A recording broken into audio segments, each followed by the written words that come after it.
Hello, कैसे हैं आप लोग? मैं तो बहुत ठीक हूँ, बहुत अच्छी हूँ। आज मैं अपना वीडियो अपलोड करने में थोड़ा देर हो गई मेरे ब्लॉग के आने में। यस, लेकिन कोई बात नहीं, मैं आई हूँ जैसा मैंने प्रॉमिस किया। आज बात करते हैं अभी रीसेंट कुछ पीछे एक 15 दिन के अंदर की बात है। यहाँ लखनऊ में एक बच्चा रहता था अपनी मदर के साथ और अपनी सिस्टर के साथ। वो बच्चा 10 साल का 11 साल का ऐसे ही था और उसकी छोटी बहन थी 7 साल की। उसकी मम्मी उसको उन दोनों बच्चों को लेकर रहती थी क्योंकि पापा कहीं बाहर पोस्टेड थे। बच्चे क्योंकि फादर भी घर में नहीं थे, थोड़ा डरते भी कम थे। मदर ने कभी उन लोगों को कभी कोई ऐसी चीज़ में इंस्ट्रक्ट नहीं किया कि वो बहुत डिसिप्लिन में रहे। सब शैतानी करते रहते थे, मम्मी कुछ कहती नहीं थी या शायद बच्चे सुनते नहीं थे। बेटे को अब क्योंकि ऑनलाइन क्लासेस चल रही थी, बच्चों को मोबाइल की आदत पड़ चुकी थी। क्लासेस करते करते पड़ गई है बहुत अच्छी तरह से। वो बच्चा ऑनलाइन गेम खेलता रहता था कोई। मम्मी उसको जब मना करती थी कि होमवर्क कर लो, अपनी क्लासेस कर लो, तो वो गुस्सा हो जाता था और बहुत लड़ाई झगड़े करता था। एनीवे, ये चलता रहा। एक दिन वो सुबह से उठकर कोई गेम खेल रहा था। मम्मी ने उसकी मना किया, मत करो, अब बैठकर पढ़ाई कर लो, आज तुमने क्लास भी अटेंड नहीं करी है। वो गुस्से में गया और जा कर के उसके पापा की गन रखी हुई थी, पिस्टल लोडेड, वो लेकर के आया और उससे अपनी मम्मी को शूट कर दिया। वो लेडी तड़प गई, उसको जो भी हुआ हो। उसकी सिस्टर भाग के आई तो उसने उसको भी हड़काया कि तुझे भी गोली मार दूंगा अगर तू पास आई तो, और या शोर मचाया, चुप, रोना नहीं। और उसके बाद मम्मी जिस रूम में गिर गई थी, जहाँ उसको गोली मारा था, वहाँ वो रूम बंद करके बाहर आ गया, अपनी बहन को भी धमकाए रखा। और इस तरह करके 4 दिन निकल गए। लेकिन जब घर के अंदर से बहुत बैड स्मेल आने लगी, वो बच्चा खुद भी नहीं सह पा रहा था, तब उसने किसी को, अपने फादर को फ़ोन किया कि मम्मी को मिलने के लिए कोई आया था और उसने मम्मी को गोली मार दी। पापा तो बहुत घबराए, उन्होंने किसी अड़ोसी पड़ोसी को कहीं फ़ोन किया, फिर वो लोग भाग के आए, सब घर खोला गया, पता चला कि द लेडी वॉज डेड। जब पुलिस ने उसको बहुत समझाया, बहुत पूछा, तो उसकी बहन ने फिर डरते डरते बता दिया कि ऐसा ऐसा हुआ। आप सोचिए क्या, मतलब कितना डेयरिंग, कैसा वो बच्चा मोबाइल की सनक में हो गया। उसकी मम्मी करीब डॉक्टर्स का जो रिपोर्ट आई उसके हिसाब से कि गोली लगने के बाद 10 से 12 घंटे वो अलाइव थी। अगर उनको फिर भी हॉस्पिटल पहुंचा दिया जाता तो शायद उनको बचा लिया जाता। लेकिन वो लड़का क्या करता था, उसकी बहन ने बताया कि वो बीच बीच में जाके वो रूम खोल के झांकता था और मम्मी कहती थी मुझे हॉस्पिटल ले जाओ, वो सुनता नहीं था। अब ये तो हाइट है ना कि बच्चे किसी की सुनना नहीं चाह रहे, समझना नहीं चाह रहे। अभी तक के सारे व्लॉग्स में मैं बात करती आ रही थी कि बच्चों को, जिनसे एक ये पिक्चर निकल के आ रही थी कि शायद पेरेंट्स बच्चों को नहीं समझते, लेकिन बच्चे भी पेरेंट्स को नहीं समझते। I am really sorry to से।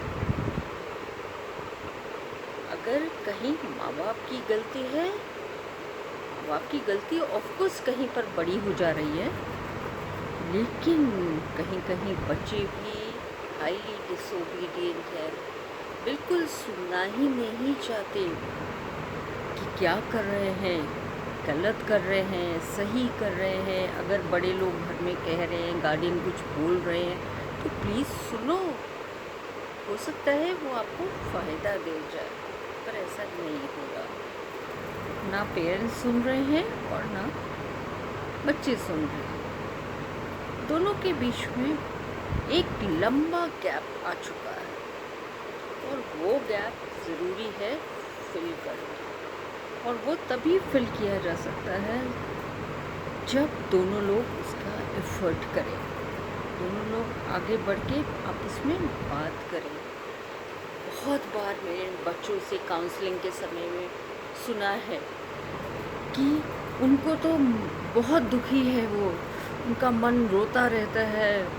मैं तो रात को छुप के, आंटी मैं तो रात को छुप छुप के रोती हूँ, मेरे मम्मी पापा मेरे बात ही नहीं समझते हैं। ये सब काउंसलिंग में बच्चे मुझे बताते थे, बहुत सारे इंस्टेंसेस बताते थे कि अगर हम अपने पेरेंट्स के साथ कोई बात अपनी शेयर करते हैं तो वो उसको सच नहीं मानते, वो बल्कि हमारी ही गलती बता देते और ढूंढ करके निकाल देते हैं कि तुम ही गलत हो। वो टिल एंड मुझे प्रूव कर देते हैं कि तुम गलत हो। तो हमारे पेरेंट्स से हम अपना सच क्यों कहें? हम तो कहेंगे ही नहीं। हम झूठ बोलने से पेरेंट्स खुश हो जाते हैं, हम तो वही करेंगे। ये पेरेंट्स को समझना चाहिए कि आपका बच्चा आपसे कुछ कह रहा है तो डेफिनेटली उसमें कुछ तो सच होगा। हमेशा वो झूठ नहीं बोल सकता। झूठ बोलने की तो आदत पेरेंट्स ने नहीं सिखाई ना, और अगर सिखाई है तो फिर पेरेंट्स को अपनी रिस्पॉन्सिबिलिटी खुद रियलाइज़ करनी पड़ेगी। उनको भी पूरी ऑनेस्टी से ये देखना होगा कि हमने अपने बच्चे को झूठ बोलने की तो आदत नहीं डलवा दी। कितनी बार होता है घर में कोई गेस्ट आया, कोई मिल काम से आया, बेल बजी, पापा अंदर से कहला देते जाओ जाके कह दो पापा नहीं, मम्मी कहला देती जाओ जाके कह दो मम्मी नहीं है। ये झूठ नहीं हुआ? हम धीरे धीरे यही आदत तो अपने बच्चों के मन में डाल रहे हैं कि ये झूठ कहते हैं ना, ठीक है, जब हमारा कन्वीनियंट वे टाइम होगा हम मिल लेंगे। नहीं मन हमारा है किसी से मिलने का तो वो कितने भी ज़रूरी काम से आया है हम उसको डिनाई कर देंगे कि घर पर नहीं है, झूठ बोल देंगे। तो ये भी तो झूठ है ना, this is also a lie. Parents भी गलती कर रहे हैं झूठ बोल के। ऐसा तो नहीं हो रहा है कि ये झूठ की आदत आपके बच्चों में रूट लेती चली जा रही है और फिर वो जब उसका प्लांट निकलेगा, ट्री बनेगा, सोचिए वो बच्चे क्या करने वाले हैं। इक्वली बच्चों को भी ये सोचना चाहिए, झूठ बोलकर आप अच्छे इंसान कभी नहीं बनेंगे। झूठ से कभी किसी का भला नहीं होता, बल्कि नुकसान होता है और हम अपना नुकसान खुद करते हैं झूठ बोलकर। इस पे बहुत ज़रूरी है कि हम खुद अपने लिए ऑनेस्ट हों, अपने आप से ऑनेस्ट हों, ये रियलाइज़ करें कि ये झूठ है, हमको नहीं बोलना है एट एनी कॉस्ट, चाहे उसके लिए कितना भी बड़ा पनिशमेंट हमको मिल जाए। तो बहुत छोटी सी चीज़ है, ऑनेस्टी हमको आगे अपनी लाइफ में बहुत पे करती है। आप बड़े हो जाते हैं, कॉलेज में जाते हैं, कॉलेज स्टूडेंट्स की डिफरेंट लाइफ होती है। वहाँ पर इतने बड़े बड़े झूठ स्टूडेंट्स को मैंने बोलते सुना है और उस झूठ से सफ़र करते सुना है। जिस समय बच्चे काउंसलिंग के लिए वो स्टूडेंट्स बड़े बड़े आते हैं यंग, और वो रो पड़ते हैं कि प्लीज़ सेव मी, बुरा लगता है, बहुत ख़राब लगता है, क्योंकि तब उसमें करेक्शन करना बहुत मुश्किल होता है। इट्स वेरी डिफ़िकल्ट, बहुत टाइम टेकिंग काम है उनके साथ में डील करना। वो ऐसा नहीं है कि वो ठीक नहीं होते हैं, लेकिन बहुत एफर्ट लगता है और उस टाइम लगता है, और उस टाइम में जो वो उनका गोल्डन पीरियड होता है वो वेस्ट हो जाता है सारा। फिर अपनी लाइफ में कभी सेटल होते हैं, शादी होती है, अपनी वाइफ से या अपने हस्बैंड से झूठ बोलते रहते हैं, हर छोटी छोटी बात पर, बड़ी बड़ी बात पर हमेशा झूठ बोलते हैं। ये बात बच्चों के साथ में झूठ बोलते हैं, ये बात पापा से मत बताना, ये बात दादी से मत कहना, ये बात बुआ से मत कहना। होता है ना घर में, ये सब होता है ना। तो चाहे आप पेरेंट हैं, चाहे आप सन या डॉटर है, प्लीज़ बी ऑनेस्ट। आपको कोई फांसी की सज़ा नहीं दे देगा आपकी ऑनेस्टी के लिए। आपने कोई क्राइम नहीं किया है। हमेशा याद रखिए, आपकी बहुत अच्छी लाइफ के लिए, आगे जाके किसी कैरियर में सेटल होने के लिए, अगर आप जॉब में हैं, वहाँ आप एक दिन झूठ बोलोगे, 2 दिन झूठ बोलोगे, 3 दिन झूठ बोलोगे, लेकिन झूठ तो पकड़ जाता है।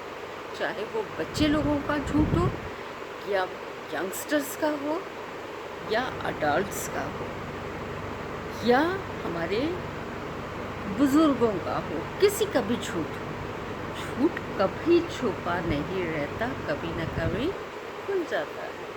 और वो एम्बैरेसिंग मोमेंट होता है, वो हमारे सबसे बड़े लॉस को रियलाइज़ करने का मोमेंट होता है, जो कभी नहीं लौटता। क्योंकि हम सब ने सुना है, जो समय बीत गया वो बीत गया, कभी लौटता नहीं।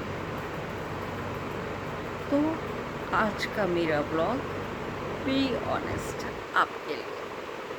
फिर मिलते हैं, बाय बाय, शब खैर।